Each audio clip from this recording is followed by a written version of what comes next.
Mom, can we buy Insidious? No, sweetie, we have Insidious at home. That is behind you in a bubble. Now, it's much more simple, of course, because the Insidious 1 through 3 is very convoluted, but whatever. Today we're talking about. Let me try this again.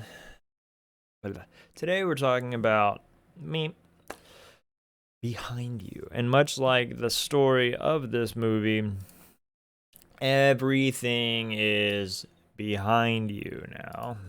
They tried their best to make sure that 90% of all threatening things or otherwise happen behind the other character just for you to watch it happen. Don't get me wrong, they do a great job showing a few things, but 90% of the time they do not, and it is rough. If this is what Hulu has to put out, I'm so worried about anything else that I've considered watching from this platform. Let's talk about the plot. Let's talk about the plot. And here we go. All right. Two young sisters find that all the mirrors in their estranged aunt's house are covered or hidden.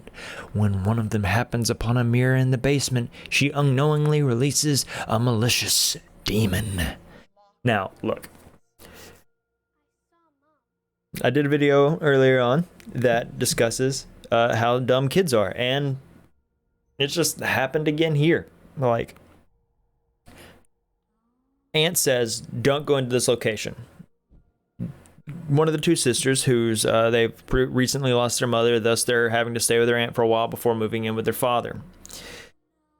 She's the very second she gets the chance to, she listens to a bunny that's never spoken to her in her entire life, a little stuffed bunny, and it decides that you should go to the basement. She's like, okay, Mr. Floppers, we're gonna go. But it's really like, it has a weird, even dumber name than that.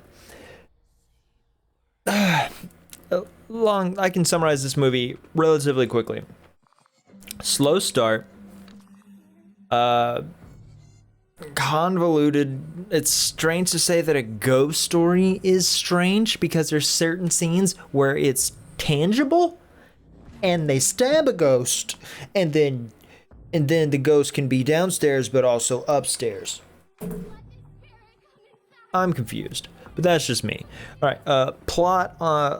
Besides that, okay, slow start, moderately interesting, involving the daughter, and there's a couple of mild body horror, nothing crazy, like small scratches. The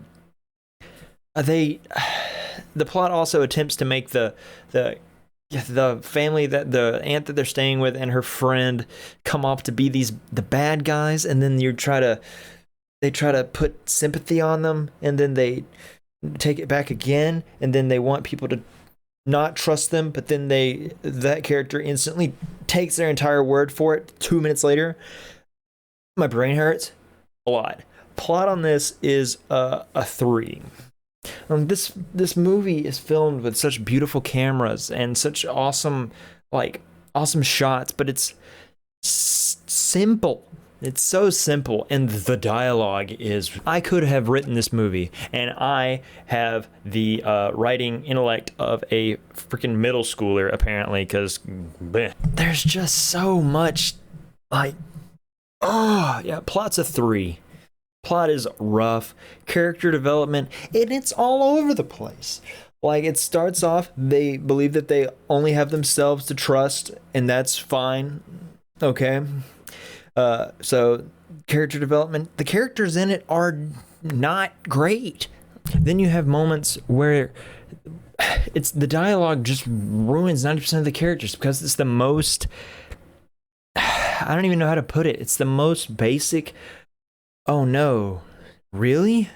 Golly gee, it's like a Scooby-Doo movie's been written for this.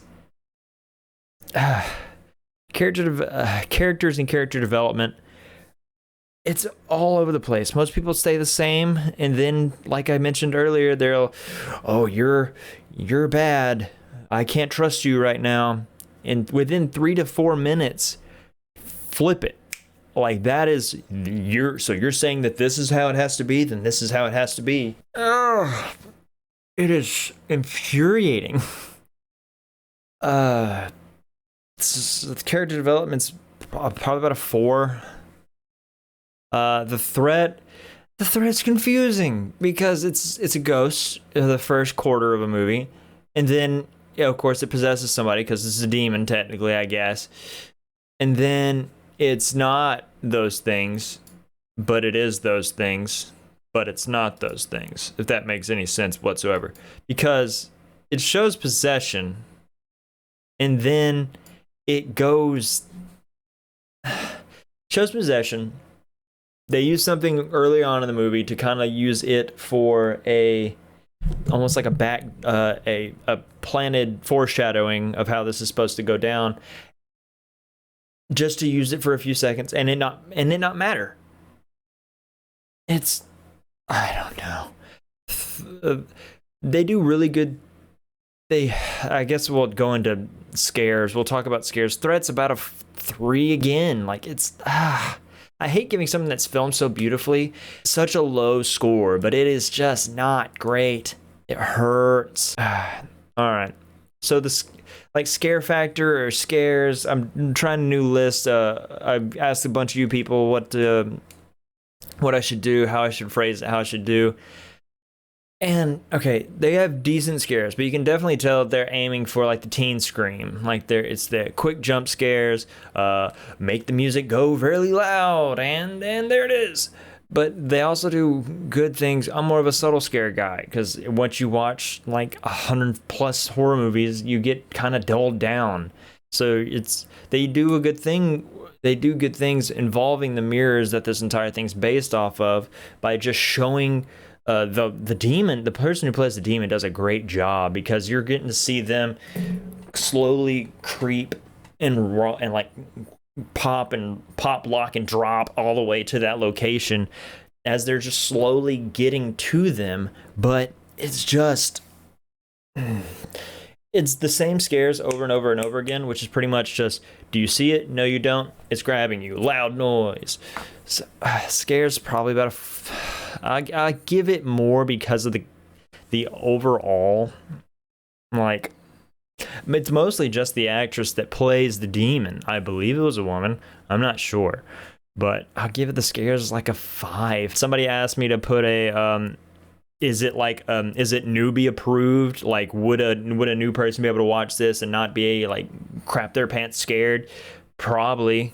Like, you'll get a couple of good laughs from a few of the shoddily made kind of quick grabs, loud music. Would I recommend this to somebody? No, I would not whatsoever. Like, it is so rough. And then, like, what I recommend kind of ties into rewatchability, which is, again, no, I don't plan on going anywhere near this film. I don't even know how I got an R rating. Like there's blood and there's a suicide scene, so that's rough, but I don't know. Like, it fell into a lot of tropes really early, and then it didn't attempt to fix it or change it up anyway. And then the dialogue, it's just the dialogue and the dialogue and inconsistency in the plot really just dumped it. Like, it's rough.